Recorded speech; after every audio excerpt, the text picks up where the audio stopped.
Hello everyone, myself Preeti. Welcome to the channel unique NCERT science classes. बच्चों, जैसा कि हमने अपने प्रीवियस वीडियो में यहाँ तक कवर कर लिया था, तो आइए कंटिन्यू करते हैं अपने रेस्ट पार्ट के साथ। Maintain a healthy life style. Maintain a healthy life style. अब हम पढ़ने जा रहे हैं कि हम अपने लाइफ स्टाइल को कैसे मेंटेन कर सकते हैं। Eat a balance diet and plenty of fruits, जो कि वाटर से भरपूर होते हैं। जैसे कि हमारा बॉडी क्या है बेटा, 90% वाटर से ही बना हुआ है। तो इसीलिए हमें क्या है, हमें बहुत सारे पानी की ज़रूरत होती है। इसलिए हमारे फ्रूट्स क्या हैं, वो हमारे डिहाइड्रेट बॉडी को नहीं होने देते और हमारे अंदर वाटर की लिक्विड की कमी को पूरा करते हैं। ठीक है, तो प्लेंटी ऑफ फ्रूट्स हमें लेने हैं जो कि पानी से भरा हुआ होता है ज़्यादातर, और मिनरल्स और कैल्शियम आयरन हमें फ्रूट्स से मिलते हैं। वेजिटेबल्स हैं और होल ग्रेन्स, जो कि हमारे बॉडी के लिए बहुत सही होते हैं, हमारे बाउल एक्टिविटी के लिए, डाइजेशन के लिए बहुत सही होता है।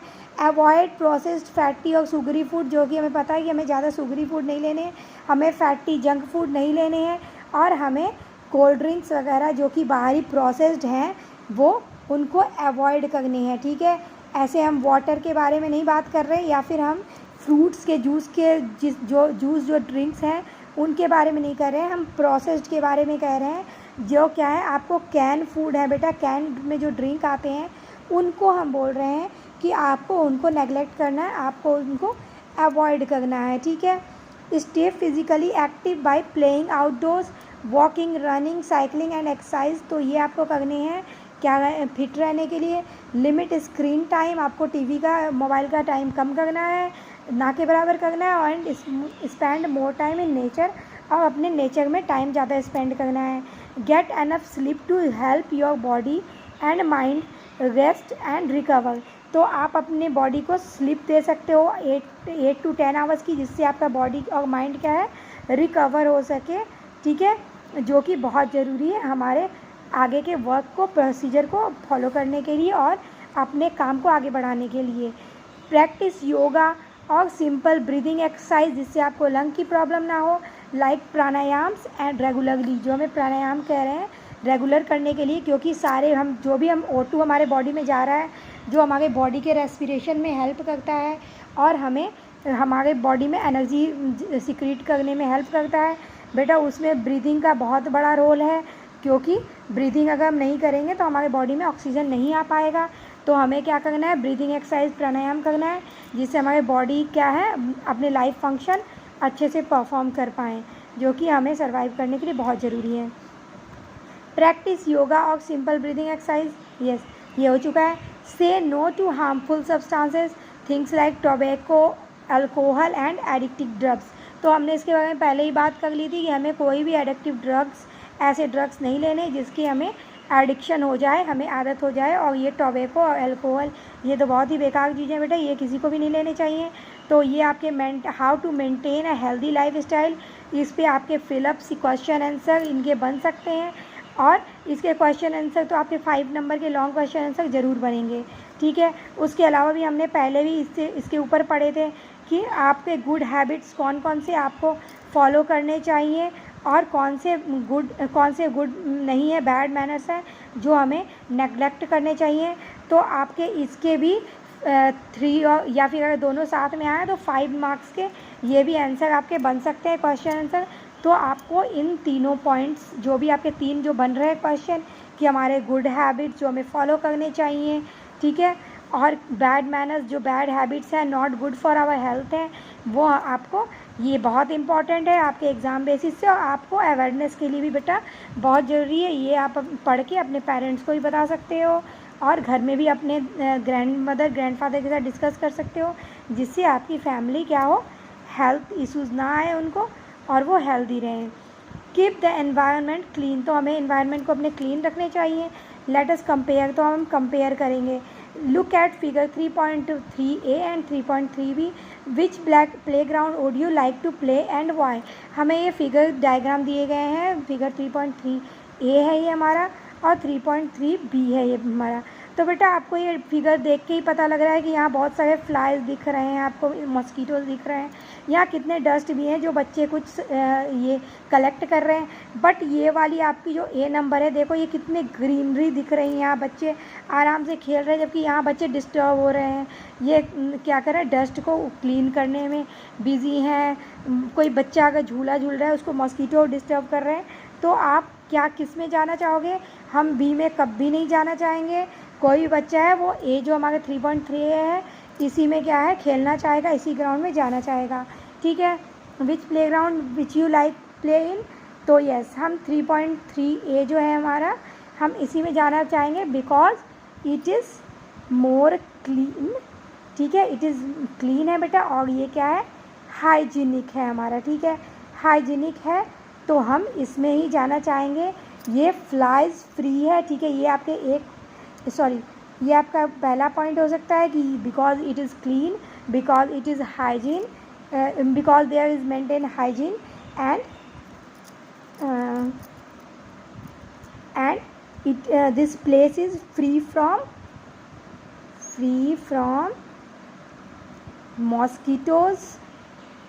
मॉस्किटोज़ जो कि बेटा हमारे लिए बहुत डिजीज़ के रीज़न बनते हैं, मलेरिया, फीवर सारे ये बनाते हैं।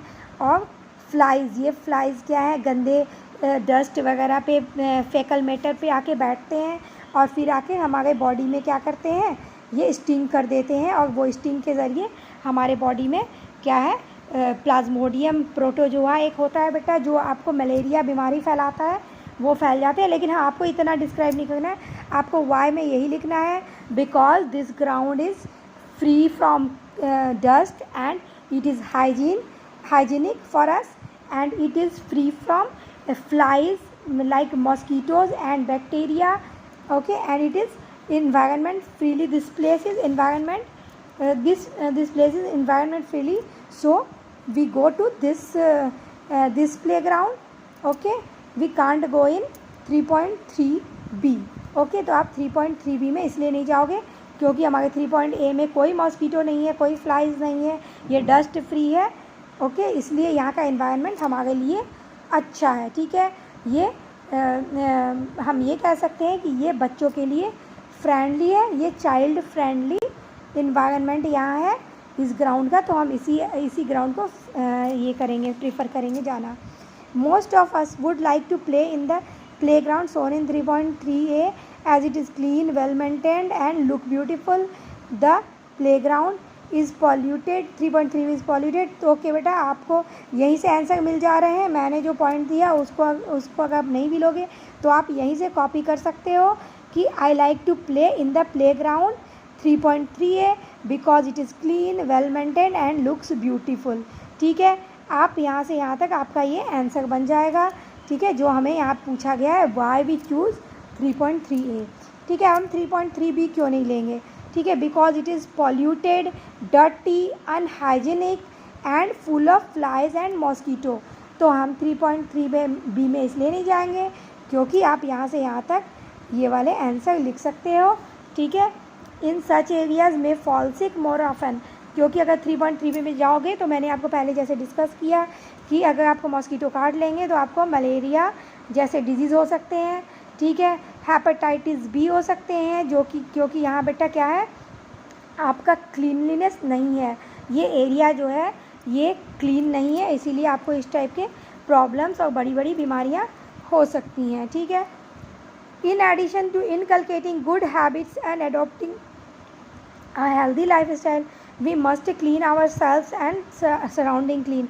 तो बेटा हमें अपने सराउंडिंग्स को क्लीन रखने हैं और हमें क्या करना है, खुद को भी क्लीन रखना है। जैसे कि हमने पहले ही डिस्कस किया, हमें डेली बात लेना है, ब्रश करना है, अपने सराउंडिंग्स को क्लीन रखना है। ये हमारे अंदर गुड हैबिट्स हमें ऐड करने चाहिए। ठीक है, have you ever found it hard to breathe in a place with a lot of smoke? तो येस, हमें जहाँ भी अगर स्मोक है, डस्ट है, तो हमें वहाँ ब्रीदिंग प्रॉब्लम्स होती है, हम ब्रीथ करने में हमें प्रॉब्लम होती है। That is because clean air and water are important for our health. In cities air pollution from vehicles and store and factories can cause problems like coughing and asthma. ठीक है, asthma और कफ बेटा lungs से related problem है, जो अगर हमारे body में अगर लंग्स के थ्रू क्या है, अगर लंग्स के थ्रू जो एयर पास ऑन हो रही है अगर वो सही नहीं है तो हमारे लंग्स में कैसे एयर जाएंगे, हमारे लंग्स जो है वो पॉल्यूटेड एयर से फुलफ़िल हो जाएंगे और ये इनके अंदर एल्वियोलाई होते हैं जो बलून लाइक स्ट्रक्चर होते हैं, इसमें क्या है पॉल्यूटेड एयर जो है भर जाएंगे, जिससे क्या है हमारे लंग्स इन्फेक्टेड हो जाएंगे। ठीक है, हमारे लंग्स इन्फेक्टेड हो जाएंगे और ये ब्लॉक्ड हो जाएंगे। जो हमारे एल्वियोलाई हैं जिसमें बबल्स में हमारे एयर फिल होते हैं, इसमें क्या है एयर के जगह डस्ट फील हो जाएंगे, पॉल्यूटेड एयर फील हो जाएंगे और लंग्स की प्रॉब्लम हो जाएगी। ठीक है, a cleaner environment help us stay healthy and feel better. तो आप इस तरह से समझ सकते हो कि कितना हमारे लिए पॉल्यूटेड एयर और डस्ट हानिकारक है, जिससे हमें क्या हो सकता है, हमें प्रॉब्लम हो सकती है अस्थमा और कफ के जैसी। ठीक है, जो कि यहाँ दिया गया है एयर क्वालिटी इंडेक्स में बेटा, उसमें नंबर आते हैं कि आपका कितना ज़्यादा, जिस भी सिटी में आप रह रहे हो वो कितना ज़्यादा पॉल्यूटेड है। ठीक है, तो दिल्ली जैसे है, दिल्ली के हमेशा आपको देखते होंगे न्यूज़ में आते हैं कि वहाँ एयर इंडेक्स बहुत ज़्यादा है क्योंकि वहाँ की एयर बहुत पॉल्यूटेड है। ठीक है, जिसलिए वहाँ पे लोगों को बहुत परेशानी होती है, लंग्स डिजीज़ काफ़ी देखने को मिलते हैं। But health is not only about the body, our feelings and relationships matter too. लेकिन हाँ ठीक है, हमारा हेल्थ तो मैटर करता है, साथ के साथ बेटा बीमार आदमी भी अगर अपने रिलेशन में, गर्मी छुट्टी में आप लोग क्यों जाते हो, क्योंकि हम अपने रिलेशन से, अपने फैमिली फ्रेंड से मिलते हैं और अच्छा फील करते हैं। हम जितने भी प्रॉब्लम्स हैं हम उनके साथ शेयर करते हैं और हमें अच्छा फील होता है। ठीक है, तो हम अपने फीलिंग्स को बेटर रखने के लिए, गुड रखने के लिए हमारा क्या है, रिलेशनशिप बहुत ज़रूरी है, किस लिए, हमारे बॉडी को ठीक रखने के लिए, हैप्पी फील कराने के लिए। Even if we eat well and live in a clean place, अगर आप अच्छा खा रहे हो, अच्छी साफ़ सुथरे प्लेस में रह रहे हो, we may not feel good if we are lonely. अगर आप अच्छा खा रहे हो, अच्छे क्लीन एयर में सांस ले रहे हो, लेकिन फिर भी बेटा अगर आपके पास कोई बात करने के लिए नहीं है, कोई खेलने के लिए नहीं है, कोई आपको अपने स्ट्रेस शेयर करने के लिए नहीं है, प्रॉब्लम शेयर करने के लिए नहीं है, तो आप अपने आप को अच्छा फील नहीं करोगे, यू डिडंट फील गुड। ठीक है, spending time with friends and family, taking, laughing and having fun help keep our minds healthy. तो अगर आप फ्रेंड्स और फैमिली से मिलोगे तो आप फ़न करोगे, और जब फ़न हम करते हैं, हंसते हैं, तो हमारा पूरा बॉडी क्या है, हमारी ब्लड सर्कुलेशन और अच्छी होती है और हम और अच्छा बेहतर फील करते हैं। How do we know that we are unwell, आपको कैसे फील होता है कि आप अनवेल हो। Our body usually works in a certain way to keep us healthy. When we feel unwell it means something inside us may not be working as it should. We may have symptoms such as pain, tiredness, dizziness and signs like fever, rash, high blood pressure or swelling indicate we are unwell. तो आपके ये question के answer बेटा आपको इसी में दिए हुए हैं। How do we know that we are unwell, तो when we feel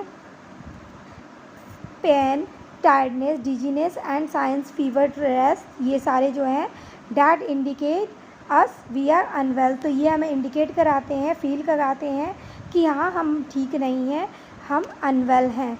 a symptom is what we feel like pain, while a sign is something that can be seen or measured like high body temperature when we have fever. This helps doctor understand what might be making us unwell. बेटा जब हम doctors के पास जाते हैं, जैसे अगर temperature check करने के लिए थर्मोमीटर होते हैं, आपको पता है आप सबके घर में क्या होंगे, थर्मोमीटर ज़रूर होंगे। जब आपको फ़ीवर होती है तो मम्मा क्या करती है, आपकी बॉडी के टेम्परेचर चेक करती है। अगर वो 98 पर के बिलो होता है तो समझ जाते हैं कि हाँ आप थके हुए हो, इसलिए आपको अच्छा नहीं लग रहा है। अगर आपको 98 से एबव हो जाता है तो हम क्या समझते हैं, हम ये समझ जाते हैं कि हमें क्या है, फ़ीवर है, हम अनफिट हैं। तो हम किसके ज़रिए समझ पाते हैं, हम जो थर्मोमीटर हमारे पास जो टूल है उसके ज़रिए, हम इंस्ट्रूमेंट के ज़रिए अपने बॉडी का टेम्परेचर, जो हमारा ये टेम्परेचर है, इसको हम नोट करके देख पाते हैं कि हाँ हम हेल्दी हैं या अनहेल्दी हैं, हमें फ़ीवर है या नहीं है।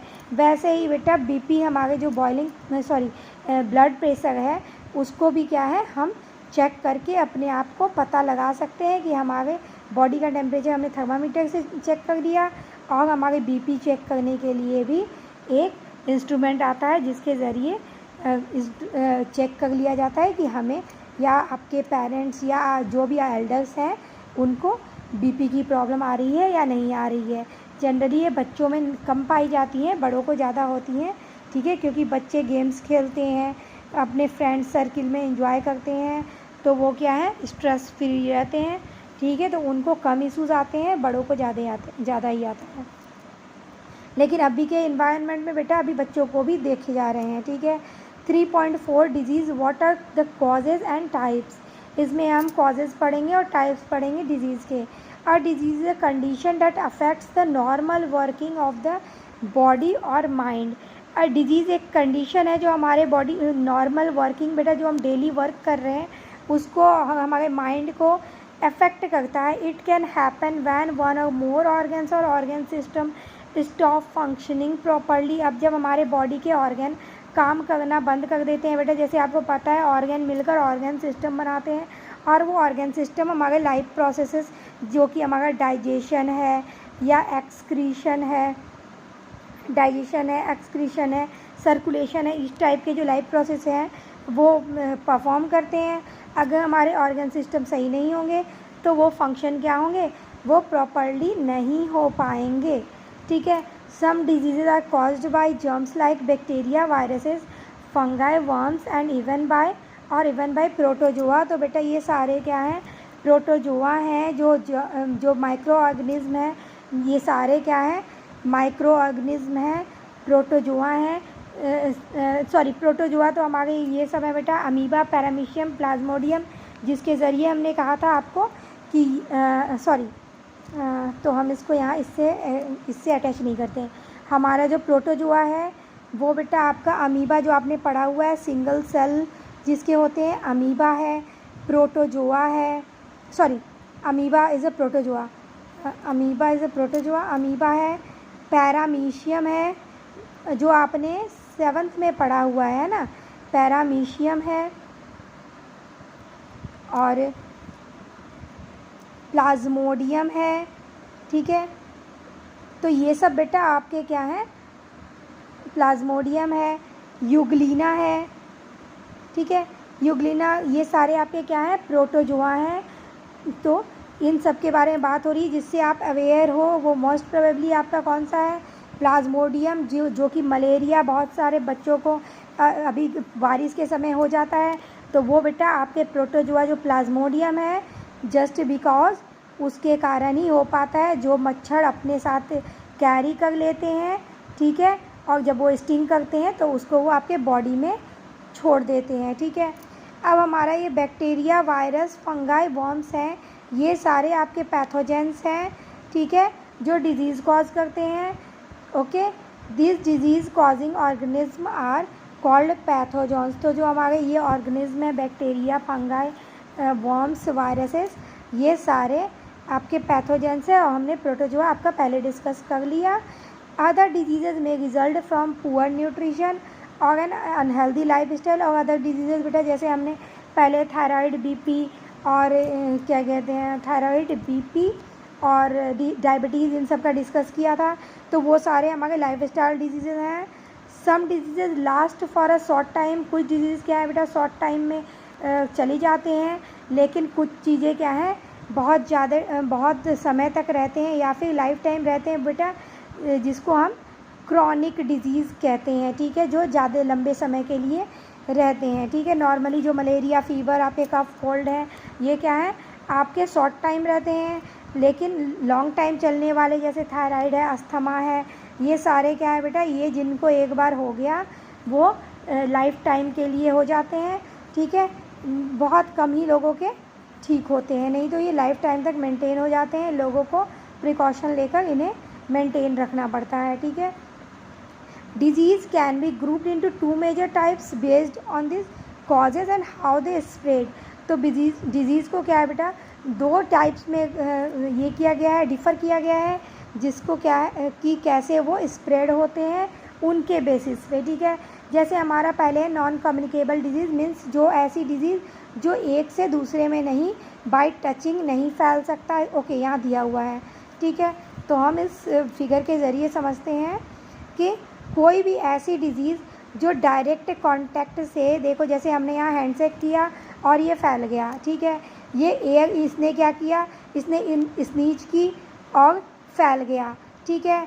इनडायरेक्ट कांटेक्ट, आपने इसके कपड़े यूज़ किए और फैल गया, ठीक है। आपने इनका खाया हुआ फूड, आपने जो इसका रेस्ट ओवर पार्ट फूड खाया या इनके साथ खाया, तब हो गया। ये मॉस्कीटो, आप इनको काटा, फिर इनको भी यही मॉस्कीटो जाके काट लिया तो हो गया।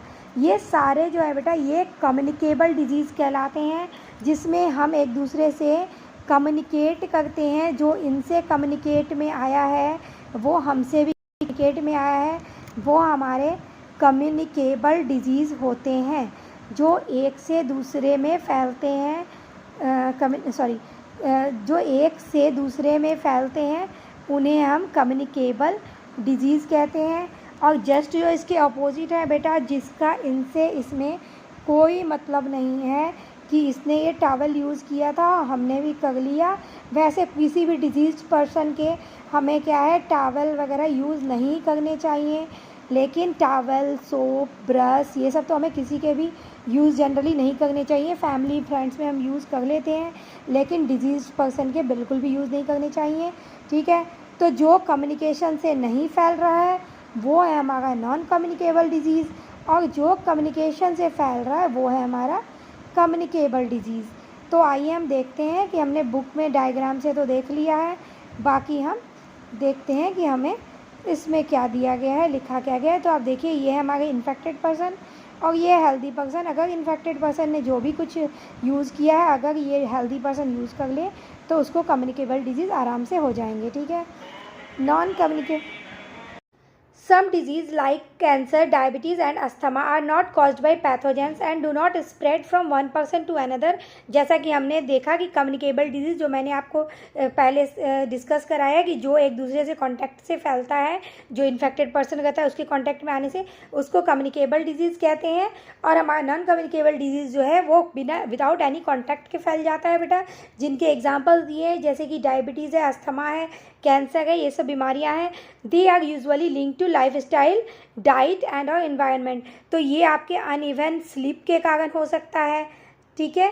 अनइवन स्लीप के कारण, अनइवन आपने टाइम, आपका जो डाइट का टाइम है, फूड लेने का जो टाइम है वो आपके अनइवन हो गए तो हो सकता है।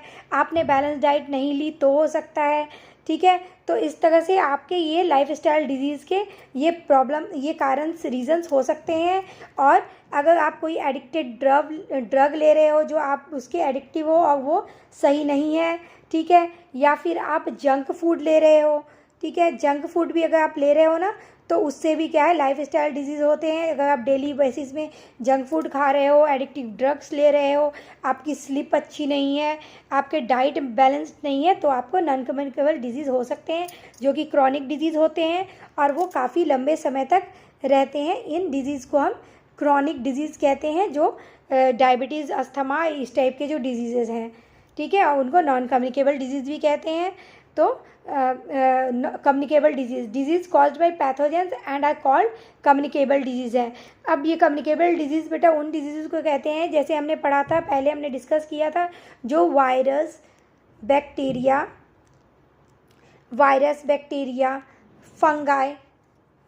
फंगस, इन सब के ज़रिए जो ये पैथोजेंस हैं जो डिजीज़ कॉज करते हैं, इनके ज़रिए फैलते हैं, इनको हम पैथोजेंस कहते हैं।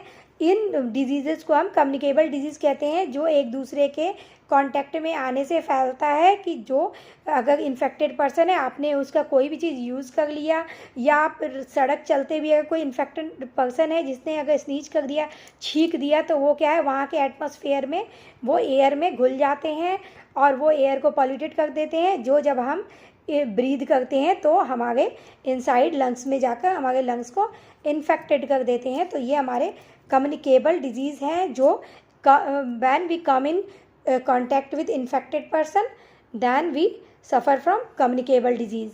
तो हम वैसे में हम कम्युनिकेबल डिजीज़ के कांटेक्ट में आ जाते हैं। लेकिन नॉन कम्युनिकेबल के साथ ऐसा कुछ भी नहीं है, ये हमारे अदर ही रीज़न से, हमारे लाइफ स्टाइल से, हमारे खुद के रीज़न जो हम एक्सरसाइज नहीं करते हैं, फैटी फूड खा रहे हैं, उनके कारण होते हैं। Communicable disease, diseases caused by pathogens are called communicable disease. They are spread from one person to another. Some examples of communicable diseases are typhoid, dengue, flu, chicken pox, कोविड-19। ये सब क्या है बेटा, ये कम्युनिकेबल डिजीज़ है। ये chicken pox क्या है, जब चिकन पॉक्स किसी को हो जाता है, हमें उनको क्लीन एटमॉस्फेयर देना चाहिए, हमें उन्हें आइसोलेशन में रखना चाहिए, ठीक है। अगर वो उनको हम आइसोलेशन ना दें तो उनसे क्या हो जाएगा, दूसरे जो पर्सन हैं वो भी इन्फेक्टेड हो जाएंगे। तो ठीक है, तो हमें इसको क्या है, फैलने से बचाने के लिए हमें इन डिजीज़ वाले पर्सन को क्या करना चाहिए, आइसोलेशन कर देना चाहिए, इनको हमें क्लीन एटमॉस्फेयर प्रोवाइड कराना चाहिए, हमें इनके यूज़ वाली चीज़ों को दूसरे जो हेल्दी पर्सन है उनसे कांटेक्ट नहीं कराना चाहिए, ठीक है। और हमने ये डिज़ीज़ की आपको डेंगू फीवर जैसे आपको पता है, ये हमारे मॉस्कीटो से फैलते हैं, ठीक है। कोविड-19 है जो हमारे वायरस से फैले हुए हैं, ठीक है। इस तरह से आपको पता है कि ये सारे डिज़ीज़ कैसे फैल रहे हैं, और इन सब के पीछे कौन है, इन सब के पीछे हमारा पैथोजेंस है, जो कि वायरस, बैक्टीरिया, ये सब होते हैं, ठीक है। ये डेंगू हमारा वायरस के ज़रिए फैल रहा है, ठीक है। वायरस कोविड भी है हमारा, वो भी वायरस के ज़रिए फैल रहा है। तो इस तरह से हमारे डिजीज़ेज़ हैं जो रइन सब के कारण फैल रहे हैं। तो हमें क्या करना है, हमें इन सब डिजीज़ वाले जो पर्सन हैं उनसे हमें कुछ दूरी रखनी है, क्योंकि ये थोड़े दिन के डिजीज़ है, लेकिन क्या है, ये एक बंदे से दूसरे में क्या है, विथ कांटेक्ट ये ट्रांसफ़र हो जाते हैं, ठीक है। अब ये टाइफाइड है बेटा, ये हम जब वाटर या फूड जो भी है, अगर हम वो कंटामिनेट ले लेते हैं, तो जैसे कि उसमें पहले से ये वायरस, जर्म्स आ चुके हैं, बैक्टीरिया आ चुके हैं, तो हमें क्या हो जाएगा, ये कोई भी बंदा जो भी हेल्दी है वो टाइफाइड की बीमारी उसे लग जाएगी, ठीक है। तो इसलिए हमें कहीं भी बाहर जो भी खाना, जहाँ भी हम होटल वगैरह में खाना खा रहे हैं, हमें ऐसे एरिया में खाना चाहिए जो क्लीन हो, ठीक है। हमें कहीं पे भी रोड फूड भी हमें अवॉइड करना चाहिए, स्ट्रीट फूड जहाँ की हाइजीन मेंटेन नहीं की जा रही हो। In recent years, non-communicable disease like diabetes, heart disease, and cancer have become more common in India. This is happening because of changes in how people live, such as eating more processed food, जो कि junk food है, canned food है, getting less exercise, and living longer lives. Today, most deaths in India are caused by NCDs.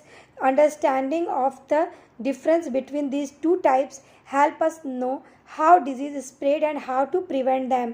तो हमें पता है आजकल ज़्यादा से ज़्यादा डेथ्स बेटा इन सब डिजीज़ के कारण हो रहे हैं, जो कि नॉन कम्युनिकेबल है। कम्युनिकेबल से तो हम तुरंत छूट जाते हैं, वो हमें ठीक हो जाता है, लेकिन नॉन कम्युनिकेबल डिजीज़ जो हैं, जो हमारे लाइफ स्टाइल डिजीज़ हैं, वो क्या हैं, वो ज़्यादा टाइम तक रहते हैं, इसलिए उनको क्रॉनिक डिजीज़ कहते हैं। और इस कारण इंडिया में बहुत सारे लोग की डेथ हो रही है, क्योंकि उनके लाइफ इतने बिजी हैं कि वो एक्सरसाइज नहीं कर रहे हैं, वो खाना बनाने के लिए उनके पास टाइम नहीं है, क्योंकि वो ड्यूटी अटेंड कर रहे हैं, तो वो जंक फूड क्या कर रहे हैं, जंक फूड प्रीफर कर रहे हैं। और जंक फूड और एक्सरसाइज ना करना, ये सब जंक फूड ज़्यादा कंज्यूम करना, एक्सरसाइज उस हिसाब से ना करना, इन सब से क्या है, इस टाइप की लाइफ स्टाइल डिजीज़ हो रहे हैं। ज़्यादा टाइम स्लीपिंग ना करना, मोबाइल और स्क्रीन को ज़्यादा टाइम देना, इन सब से ये लाइफ स्टाइल डिजीज़ हो रहे हैं, ठीक है। तो हम इन सब को अगर रिवर्स कर दें, अगर हम अपने होममेड फूड को खाएं, कम ऑयली नॉन ऑयली फूड खाएं, जैसे हम नॉन ऑयली फूड खाएं, कम ऑयल वाले फूड खाएं, या फिर हम एक्सरसाइज अपने डेली रूटीन में एक्सरसाइज को ऐड करें, तो क्या होगा, हम इन सब डिजीज़ से बच सकते हैं, ठीक है। How are communicable disease caused and spread. Communicable disease कैसे स्प्रेड होते हैं, उसके क्या रीज़न है। तो हमने जैसे पढ़ा पहले कि पैथोजेंस हैं, ये वायरस, बैक्टीरिया, ये सारे क्या हैं, उनको फैला रहे हैं। तो इनके डिजीज़ के कॉज क्या है, चलिए हम आंसर ये पढ़ने के बाद ही डिसाइड करेंगे। All communicable disease are caused by pathogens. How are communicable disease caused and spread. तो हमें ये पहले का आंसर मिल गया है, जो हमारा ये हाफ कॉजेज़ पूछ रहा है।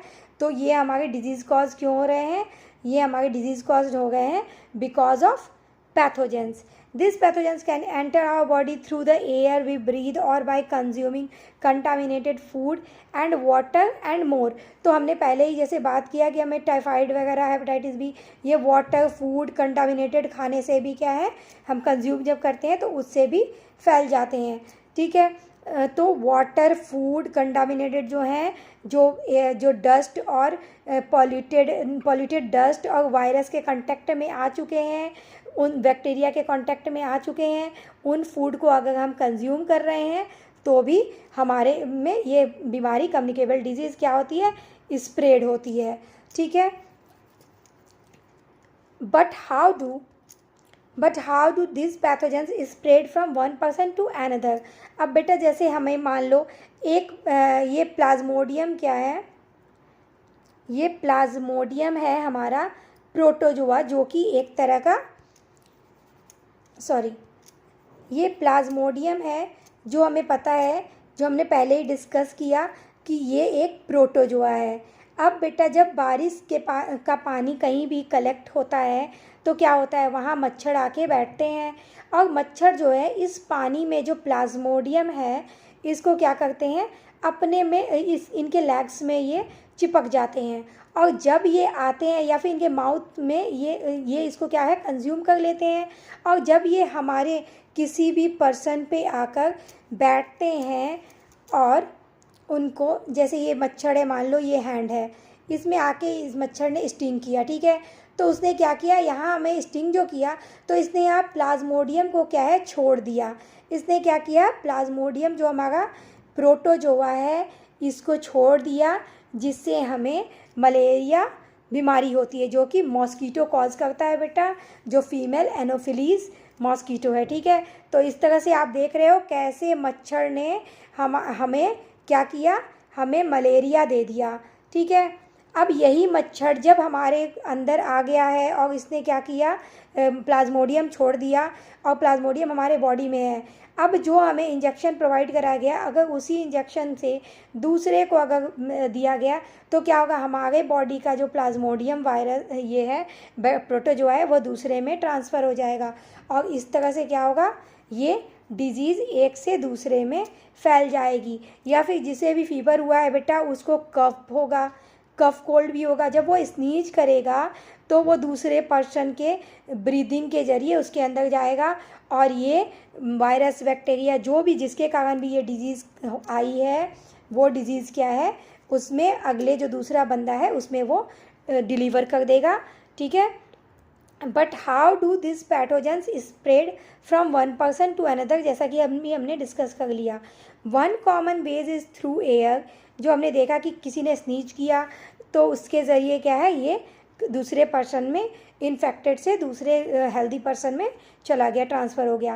When an infected person coughs और स्नीज और through direct contact with shaking hands और indirectly by sharing personal items of an infected person. तो हमारा ये आंसर यहीं से बन रहा है कि आपने यहाँ जो क्वेश्चन किया गया है कि how do this pathogens spread from one person to another, तो वन कॉमन वेज क्या है, थ्रू एयर है, इन्फेक्टेड पर्सन जो कफ और स्नीज करते हैं, और डायरेक्ट कांटेक्ट में आने से शेकिंग हैंड कर रहे हैं, या इनडायरेक्ट पर्सनल आइटम्स को इन्फेक्टेड पर्सन के यूज़ कर रहे हैं।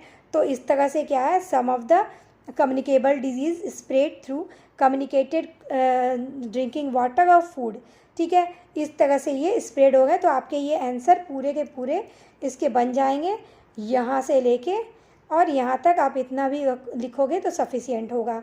ठीक है, some pathogens are also spread by insects like mosquitoes and house flies, this insects are called vectors. तो ये उनके कम्युनिकेट करने वाले हैं, इसलिए इनको इनका वेक्टर कहा गया है।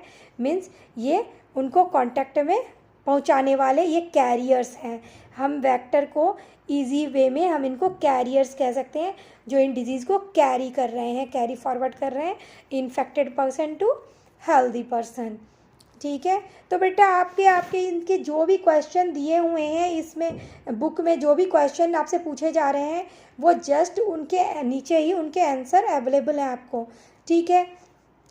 Grade 8 sorry activity 3.4 let us find out grade 8 student listed some common communicable disease in table 3.1 में कुछ communicable disease दिए गए हैं during a community campaign and library survey। तो उन्होंने community campaign अपने सोशल में कैंपेन चलाया और घर घर जाके उन्होंने पूछा, सर्वे किया और लाइब्रेरी में भी बुक्स के ज़रिए इसने सर्वे किया और फिर इन्होंने लिस्ट तैयार किए हैं। Check the information listed by referring to books, trusted website और asking your science teacher add any missing details. अगर आपको कुछ डिटेल मिसिंग लग रहा है तो आप अपने टीचर से और आपके बुक्स जो भी आपको रेफ़र किए जा रहे हैं स्कूल से या टीचर जो आपको रेफ़र कर रही है आप उनसे चेक करके और इनको ऐड भी कर सकते हो और कुछ गड़बड़ है तो आप उसको सही भी कर सकते हो, ठीक है।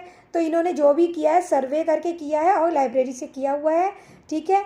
Study the table and think about what simple steps can help prevent each disease.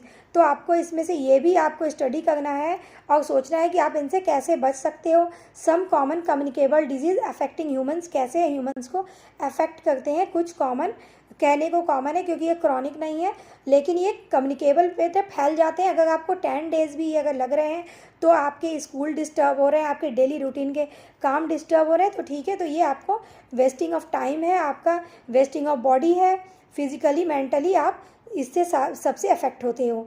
Disease के नाम यहाँ है, इसमें कॉजल एजेंट है जो इसको फैला रहे हैं, कैरियर है, साइट ऑफ इन्फेक्शन ये कहाँ इन्फेक्शन फैलाते हैं, इनके सिम्टम क्या क्या हैं और इनके प्रिवेंटिव मेजर्स आप इनसे कैसे बच सकते हो। Disease spread through the air जो है वो कौन कौन से डिजीज़ हैं ये हम इसमें पढ़ेंगे। तो हमारा कॉमन कोल्ड है बेटा और इन्फ्लुएंजा है जो वायरस से के जरिए फैल रहा है और ये रेस्पिरेटरी ट्रैक्ट में जैसे हमने बात की कि आपके सांस से जो आप सांस ले रहे हैं ब्रीथ कर रहे हैं वो अंदर आ रहा है आपके ट्रैक के ज़रिए और यहाँ आपके लंग्स से वो कनेक्टेड है वो ट्रैकिया और ये यहाँ पे आपके बबल लाइक स्ट्रक्चर बने हुए हैं जिसमें आपके एयर जो भी आप ब्रीथ करके इनटेक करते हो मीन्स ऑक्सीजन और O2 जो CO2 जो आप बाहर करते हो वो सारे इस बबल्स में आके हमारे इनसाइड के बॉडी से भी जमा होते हैं और जो हम इनटेक कर रहे हैं वहाँ से भी यहाँ ये कलेक्ट होते हैं और पूरे बॉडी में पहुँचाते हैं। पूरे बॉडी में ये ऑक्सीजन डिलीवर करते हैं और पूरे बॉडी से ये CO2 को आउट कराते हैं हमारे नेसल ट्रैक के ज़रिए, ठीक है। तो इस तरह से ये रेस्पिरेटरी ट्रैक्ट जो हमारे रेस्पिरेशन जो हम ब्रीदिंग कर रहे हैं वो जो पैसेज है वो जो ट्रैक है उसको ये क्या कर रहे हैं उसको ये डिजीज़ दे रहे हैं, ठीक है। कैसे दे रहे हैं? Nasal congestion and discharge. आपको क्या होगा बेटा, रनिंग नोज़ हो जाएगा। अगर जब कॉमन कोल्ड होता है तो आपके नोज़ बहते रहते हैं ना तो रनी नोज़ हो जाता है, ठीक है। एंड डिस्चार्ज, सोर थ्रोट, आपके गले में इन्फेक्शन हो जाएगा, आपके गले में दर्द रहेगा, फीवर हो जाती है, कफ, बॉडी एक, हमारे बॉडी में दर्द भी होता है। तो इस तरह से जब कॉमन कोल्ड होता है, इन्फ्लुएंजा होता है तो इस तरह के प्रॉब्लम फेस करने होते हैं। अब उससे हम कैसे बच सकते हैं? तो वॉशिंग हैंड फ्रिक्वेंटली, बारी बारी हाथ धुल के, नॉट शेयरिंग पर्सनल आइटम्स, अपने पर्सनल आइटम को किसी से शेयर नहीं कीजिए। Covering the mouth and nose, जब भी आपको स्नीज करना है आपको अपने माउथ और नोज़ को क्या करना है, ढक के करना है ताकि ये स्प्रेड ना हो आपके एनवायरनमेंट में, आपके एटमॉस्फेयर में। चिकन पॉक्स है बेटा जो वायरस के कारण फैल रहा है और ये रेस्पिरेटरी ट्रैक्ट और स्किन को ये क्या करते हैं, इन्फेक्टेड करते हैं, के जरिए आते हैं। जैसा कि आपको पता है वायरस के ज़रिए हमने कोरोना वायरस, आप सबने कोरोना से आप अवेयर हो, आपको पता है कि वो कैसे लंग्स को इन्फेक्ट करता था, ठीक है, और हमारे बॉडी को बीमार बना देता था और कोरोना से कितने लोग की डेथ हो गई ये आप सब अवेयर हो इससे। तो ये क्या है, ये सारे डिजीज़ेज़ क्या है, हमारे रेस्पिरेटरी ट्रैक्ट पे ही क्या करते हैं, हमला करते हैं और उन्हें डिजीज़ दे देते हैं। माइल्ड फीवर, इसमें जो है बेटा माइल्ड फीवर रहता है, हल्की फुल्की fever.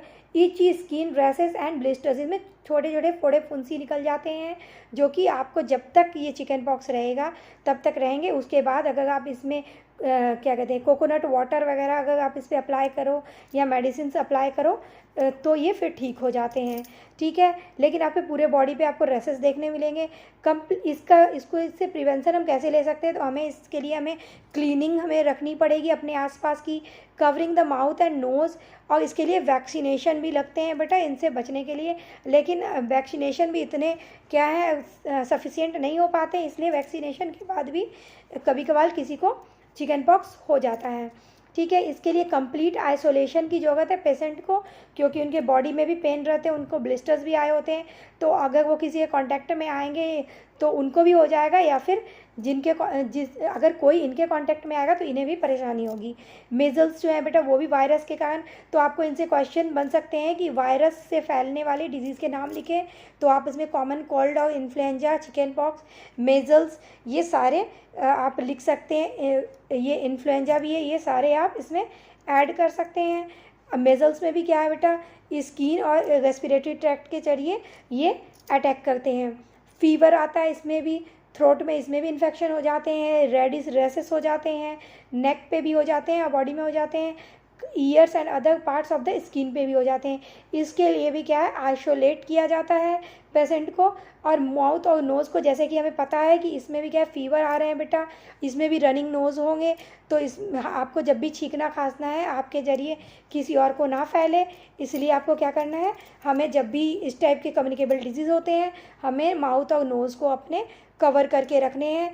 Maintaining good hygiene, cleanliness follow करना है, और इसके लिए भी वैक्सीनेशन लगाकर हम प्रिवेंट कर सकते हैं खुद को। ट्यूबरक्लोसिस जो है बेटा वो हमें बैक्टीरिया के ज़रिए फैलता है और ये भी लंग्स को इन्फेक्टेड करता है। तो इस तरह से आप देख सकते हैं कि आपके लिए प्योर एयर कितनी ज़रूरी है। ठीक है, हमें पॉल्यूटेड एयर से कितना नुकसान है, क्योंकि ये सारी डिजीज़ेज़ जो भी हैं ये हमें लंग्स से ही फैल रहे हैं बेटा, और इससे हमारे क्या है, बहुत लॉस होते हैं वेट, और अगर वेट लॉस हुआ हम इनएक्टिव हो जाते हैं। ठीक है, और बंदा अनहेल्दी हो जाता है। ठीक है, तो इसीलिए हमें अपने लंग्स का बहुत केयर करना है। इसके लिए हमें अपने सराउंडिंग्स के एयर को प्योर रखना है। इसमें भी क्या है, ट्यूबरक्लोसिस में भी कफ हो जाते हैं, फीवर, फैटिगनेस हो जाती है, मोटापा आ जाता है, लॉस ऑफ एपेटाइट, भूख की कमी हो जाती है, नाइट स्वेट्स, बहुत पसीना आता है। ठीक है, इसको अवॉइड करने के लिए हम क्या है, हमें इस भी डिजीज़ में बेटा ऐसे कि ये सारे डिजीज़ क्या है, कम्युनिकेबल हैं, तो हमें इन्फेक्टेड पर्सन से क्या रहना है, दूर रहना है। ठीक है, हमें गुड हाइजीन मेंटेन करना है, हमें क्या है, वैक्सीनेशन इसकी लेनी है, और इनकी भी मेडिसिन्स क्या है, चलती रहती है 2-3 महीने तक, और उसके बाद अगर आप रेगुलर मेडिसिन लोगे तो आप फ्री टू ट्यूबरक्लोसिस हो जाओगे, जिसकी हमारे पहले क्या है, हमारे टाउन में या फिर हमारे इंडिया में या वर्ल्ड में इसके मेडिसिन्स नहीं थे, लेकिन अब अवेलेबल हैं, और ये प्रॉब्लम क्या है, ठीक हो जाती है। ओके, तो इस तरह से हमारे लिए हाइजीनिक मेंटेन करना, क्लीनलीनेस मेंटेन करना बेटा कितनी ज़रूरी है, आप ये देख सकते हो। आगे बढ़ते हैं। Disease spread through contaminated water and food से हमें कौन कौन से डिजीज़ होते हैं, जैसा कि हमने ऑलरेडी डिस्कस कर लिया है बेटा कि हमें कंटामिनेटेड फूड से क्या क्या होता है। तो आप हेपेटाइटिस बी होती है, कॉलरा होता है, ये सारे कॉलरा हमारा बैक्टीरिया से है, हेपेटाइटिस बी होता है, टाइफाइड होता है, ये सारे बेटा आपको कंटामिनेटेड वाटर और फूड से होने वाली प्रॉब्लम्स हैं। ठीक है, ये हेपेटाइटिस बी जो है ये वायरस के कारण होता है, और ये लीवर को इन्फेक्टेड करता है।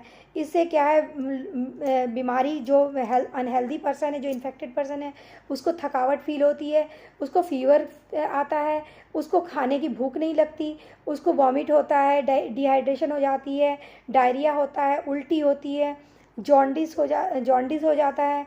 ठीक है, और pain in the upper right abdomen में उनको पेन भी रहता है। तो इस तरह से आपके सिम्टम है, जिससे आप ये रिकॉग्नाइज़ कर सकते हो कि किसी बंदे को हेपेटाइटिस ए है या नॉर्मल प्रॉब्लम है। ठीक है, तो इसमें हमें क्या है, ड्रिंकिंग बॉइल्ड वाटर आपको पीना है, और इसकी भी वैक्सीनेशन होती है, जो आपको टाइम टू टाइम अगर आप ले लें तो आपको ये प्रॉब्लम नहीं आएगी। कॉलरा है बेटा, ये बैक्टीरिया वाली डिजीज़ है, जैसे कि हमने देखा ट्यूबरक्लोसिस भी क्या है, ट्यूबरक्लोसिस भी बैक्टीरिया वाले डिजीज़ है। तो आपसे ये क्वेश्चन हो सकता है कि बैक्टीरिया से होने वाले डिजीज़ के नाम बताइए, तो आप ट्यूबरक्लोसिस, टीबी और कॉलरा और टाइफाइड, जैसा कि हमने पहले ही बात कर लिया है, इन सब के आप नाम दे सकते हो, है ना, आप दे दोगे। तो ये कॉलरा बैक्टीरिया के कारण फैलता है, और ये इंटेस्टाइन जो है हमारा, उसको ये क्या करता है, इन्फेक्टेड करता है। ठीक है, अब आपको पता है कि ये हमारा जो इंटेस्टाइन है उसमें ही हमारे फूड का डाइजेशन होता है।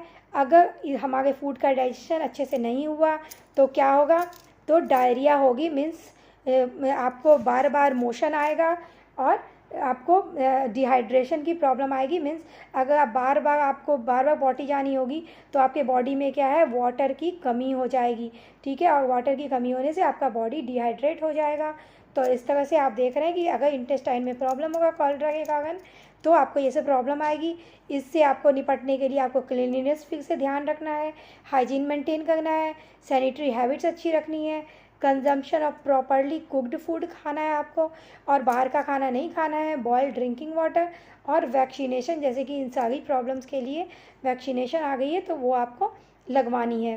टाइफाइड भी है जो बैक्टीरिया से फैलने वाला है, ये भी इंटेस्टाइन को हमारे सफ़र करता है बेटा, और अटैक करता है हमारे इंटेस्टाइन पे। इसमें भी क्या है, बंदे को हेडेक होता है, एब्डोमिनल पेन होता है, डिस्कम्फर्ट फील होता है, फीवर और डायरिया होता है, जैसे कि लूज़ मोशन होता है। ठीक है, अब इसमें क्या है, आपको खाना खाने की बिल्कुल मन नहीं होती टाइफाइड में। इसमें भी आपको पर्सनल हाइजीन मेंटेन करनी है, उसमें गुड सैनिटरी हैबिट्स करनी, consumption of properly cooked food खाना है आपको, बॉइल्ड ड्रिंक पीना है, और वैक्सीनेशन लगवानी है। जैसा कि ये बेटा फैलता ही, हम जब कंटामिनेटेड फूड और वाटर हम ले लेते हैं तभी क्या है, टाइफाइड जैसी बीमारियां, और आपको जैसे ऊपर लिखे हुए थे टाइफाइड होता है या कॉलरा होता है, ये सारे डिजीज़ आपको हो जाते हैं। ठीक है, एस्कैरियोसिस, ये राउंड वर्म्स के कारण होते हैं बेटा। इस टाइप के जो कीड़े होते हैं जो स्टमक में होते हैं, ठीक है, ये इंटेस्टाइन में अटैक कर देते हैं और आपके डाइजेशन में प्रॉब्लम करते हैं, और ये स्टूल के ज़रिए भी समटाइम्स बाहर आते हैं। समटाइम्स नहीं, अक्सर देखा जाता है जब वो बड़े हो जाते हैं या छोटे भी रहते हैं तो भी वो स्टूल के ज़रिए वो बाहर आते हैं, जिससे भूख की कमी हो जाती है, लॉस ऑफ एपेटाइट हो जाता है, पुअर ग्रोथ होगी, क्योंकि अगर आप खाना जो खा रहे हो वो आपके बॉडी में जो वर्म्स हैं अगर वही खा ले रहे हैं तो आपके बॉडी को तो वो लगेगा ही नहीं। ठीक है, वेट लॉस हो जाएगा। अगर आप खाना भी नहीं खा रहे हो, आपके जगह कोई और उस खाने को यूज़ कर रहा है तो आपका वेट लॉस तो होना ही है। और आपको क्या है, एनीमिया में बेटा ब्लड की कमी हो जाती है, तो आपको ब्लड की कमी हो जाएगी। ठीक है, इस तरह से हमें ये प्रॉब्लम देखने मिलते हैं जब एस्कैरियोसिस वर्म्स का अटैक हमारे इंटेस्टाइन में होता है। इसके लिए आपको सबसे पहले पता है, जब भी हमारे स्टूल की प्रॉब्लम आ रही है तो आपको अपना फूड मेंटेन करना है जो बाहर के बिल्कुल ना हो। आपको बॉइल्ड ड्रिंक वाटर, जो आपकी ड्रिंकिंग वाटर है वो बॉयल होनी चाहिए। आपको बाहर का फूड नहीं खाना है, आपको क्लीनलीनेस सैनिटरी मेंटेन करना है। ठीक है, अब मलेरिया है जो हमने पहले ही बात की, प्रोटोजोआ प्लाज्मोडियम प्रोटोजोआ से ये फैलने वाला डिजीज़ है, और ये स्किन के थ्रू ब्लड में चला जाता है और हमारे बॉडी को मलेरिया से ये अटैक हो जाता है हमारे बॉडी का, हम मलेरिया से सफ़र हो जाते हैं। इसमें हाई फीवर आती है, बहुत ज़्यादा पसीना होता है, प्रोफ्यूज स्वेटिंग होती है, पीरियडिक चिल्स, कभी कभी ठंडी लगती है। इससे हमें क्या है, मॉस्किटो नेट लगा कर हम बच सकते हैं। हमें लॉन्ग स्लीव्स वाले कपड़े पहनने चाहिए। कंट्रोल और मॉस्किटो ब्रीडिंग, हमें कहीं भी हमारे आसपास अगर वाटर जमा हो रहा है, कलेक्ट हो रहा है, तो हमें क्या करना चाहिए, वहाँ ऑयल डाल देना चाहिए, जिससे वहाँ ऊपर से क्या है, पानी के कांटेक्ट से बच सके बाहरी एटमॉस्फेयर, और मच्छर उस पर आके अपने आप का ब्रीड ना कर सके और ग्रो ना कर सके, वो अपने आप को मल्टीप्लाई ना कर सकें। ठीक है, तो इस तरह से आपको अपने आसपास पानी नहीं जमने देना है, वाटर का कलेक्शन नहीं होने देना है। Dengue fever, break bone fever भी कहते हैं इसको, क्योंकि बेटा इसमें बहुत पेन होता है। ये वायरस से फैलने वाली बीमारी है और ये भी स्किन और ब्लड के ज़रिए फैलता है। Fever, headache, muscle and joint pain और नौशिया, वॉमिट वगैरह इसमें होते हैं। ठीक है, use of mosquito nets, as जैसे कि हमने पहला वाला पढ़ा वैसे ही यहाँ भी दिए हुए हैं, हमें भी सेम इसके लिए भी फॉलो करना है, जिससे हमें डेंगू की प्रॉब्लम ना हो। ठीक है, और आपको कहीं भी स्टील वाटर जमा नहीं होने देना है, कलेक्ट नहीं होने देना है। ठीक है, इस तरह से बेटा ये वीडियो काफ़ी लंबी हो गई है, तो चलिए हम आगे नेक्स्ट वीडियो में मिलेंगे। Thanks for watching my video. अगर आपको मेरी वीडियो अच्छी लगी हो, इन्फॉर्मेटिव लगी हो, तो please share and subscribe my channel.